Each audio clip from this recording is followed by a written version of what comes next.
a habit tracker is something that I highly recommend if you have been struggling to consistently do good small things that you want to be a part of your life. That it is a great way to increase accountability and make sure that you give some proof of yourself doing a certain action. And I wish that I started doing this about 4 months ago, but because I was failing to do certain habits that I wanted to do or stop doing. So then what actually got me to do this is reading the book Atomic Habits, which people say that's like one of the most influential books ever, by James Clear. But then once I read it, I actually realized how influential it is, because there's so much that just little things that you can take away, and it's kind of just stored in my brain now. So if you think there's a habit that you need to do, just make a habit tracker for it. This is what I had. It's the 4 habits that I had were exercise, journaling, reading, and cold showering. Cold showering is the only one that I did at a high percentage of the time, because this is a habit that I was already doing, that it's easy to just wake up and get in the bathroom, because we need to be in good hygiene. And so it was only very few days that I missed it. Actually only 2 out of the 23 days that I didn't do a cold shower. So I did a good job with that. But doing that, but I mean, it might be harder for certain people, but for me it was just like, oh, the water's cold. It's not. That was the easiest way to put a check mark on the paper. So each day it's each date on the number on the side, and then a column for each habit. And I wouldn't do more than 4 different things, just because then you're trying to do too much and be accountable for a lot of different actions, and then there's just more space in your brain that you didn't ask for. But then somehow with the other 3 habits on here, I had, for exercise, journaling, and reading, I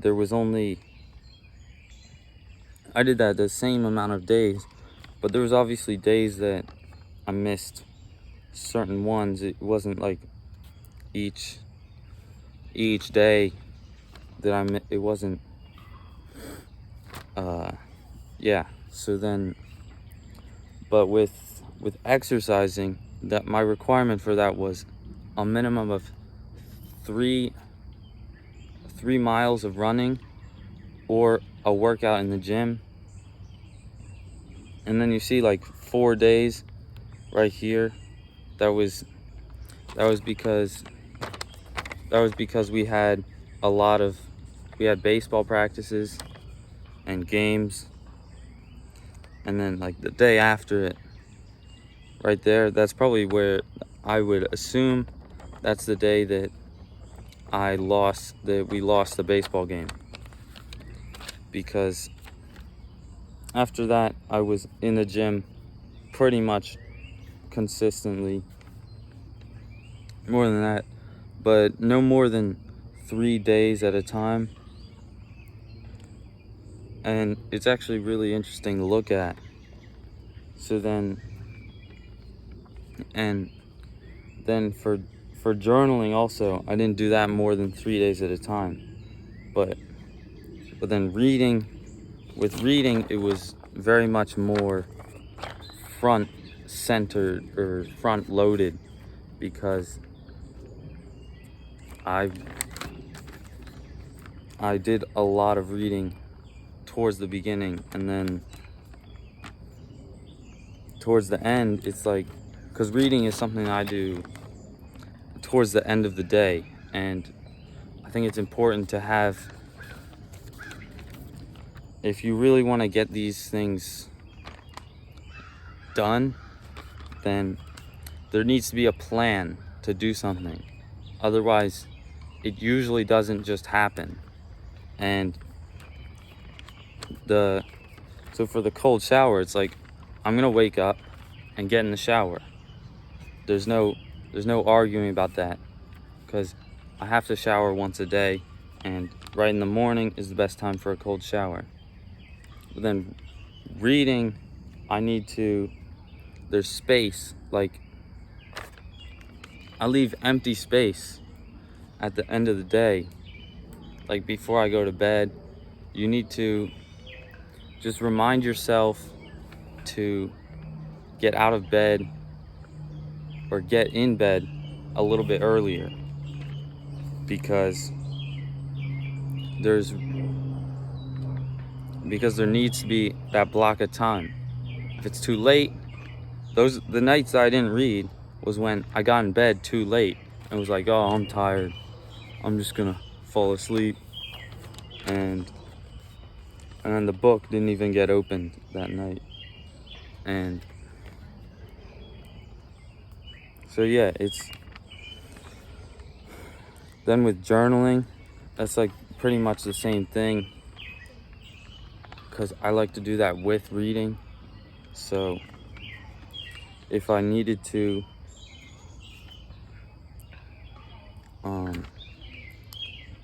if I needed to do this, then there was space in the day, like right before bed, and I usually have a list of prompts that I choose from, or like a question that I'm answering in my head that is pretty much summarizing the day.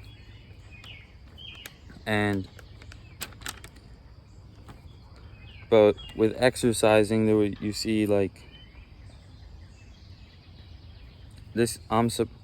It's very strange when you think of yourself as a person who does, because I think of myself as an athlete, which I am, but when if you think about yourself about that, and then you're like, maybe a good thing to do sometimes might be to actually look at, like, keep track of what you're doing, see how much you're actually doing it, because doing something once might make you think that you've done it so many times. Like, oh, I did, we all know that one guy that did one thing, and then he's all done, and he's not listening to you know what I mean? And then like, oh, I did it once, I don't need to do it again. No, you need to. Something that I keep thinking about is that the stuff that happens is going to go unnoticed. Success is something that is going to go unnoticed, and then at some point, everybody talks about a certain YouTuber like that. Like, oh, where was this guy 5 years ago before?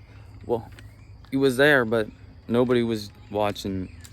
It was the same thing, but eventually you just blow up. That's what that's what I'm doing.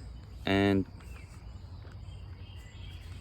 so, like, this is some of the stuff that might be going unnoticed. Who knows if somebody's watching? And the other thing that I would like to say about habits is that you need to, a good thing to help me, that helped me, was if these things are a priority, then put him in there early in the day, because there's going to be time when you don't. A few of these days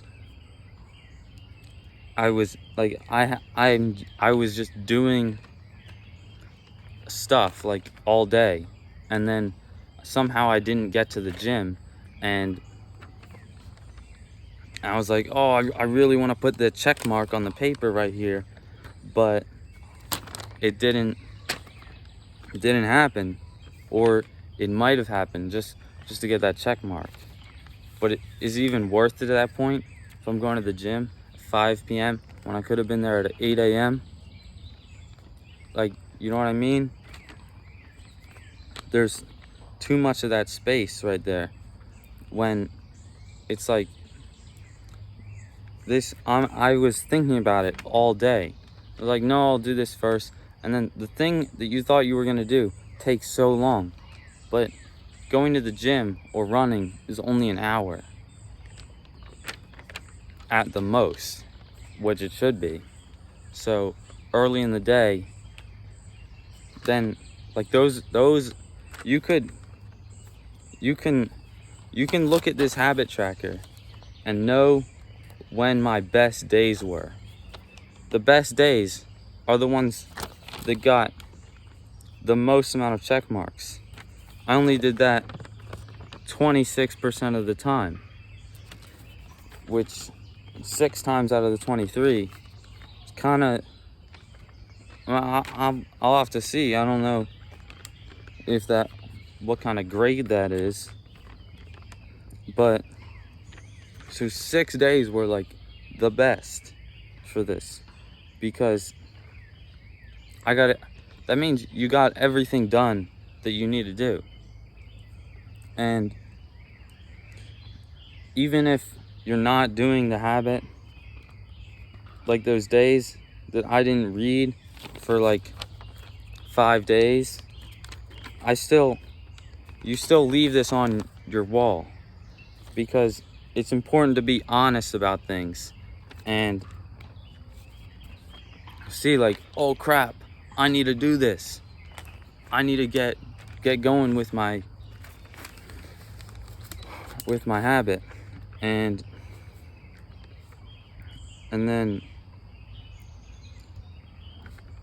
I was going to say something else, but I'm not sure what that is. So probably lost a lot by now, but my goal for this was to do a habit 80% of the time.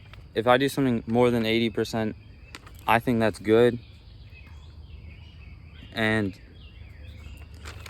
But overall my score was 65%, which is, so I'll plan to do better next time.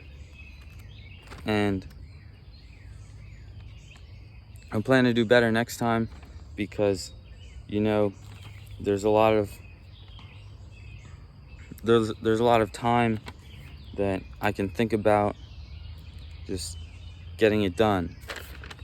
Something else that was really valuable from James Clear's book is the 2-minute rule. That probably heard about this before, but it's really important to think about things, because there's two different forms of focus. There is the macro focus and there is micro focus. Macro focus is that goal that goal that you have to like get a certain thing. That's like that big goal. And that's that big goal. It's like years into the future. That those are the things that it's important to set reminders about, because if you forget about it, and then this happened to me a lot during sports seasons, when it's the season, it's like I tell myself I'm gonna work hard, and then at some point that ends up not happening, and then I look back and it's like, yeah, I could have done this. So the moments when people are always more successful when you constantly give yourself reminders about something that you want to do far into the future. The famous quote from James Clear, you don't rise to the level of your goals, you fall to the level of your systems. So then the other form of focus is micro, which is the little things that happen each day that get you to the bigger parts. That's just sitting in a room and meditating for 5 minutes. If you can go meditate for 5 minutes right now,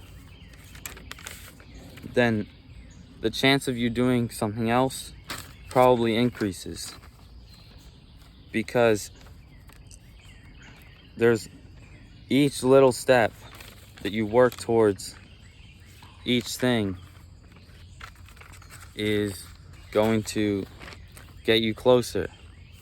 It's not always, you don't ever know what actually builds to that big moment until you look at it and you're like, I was there.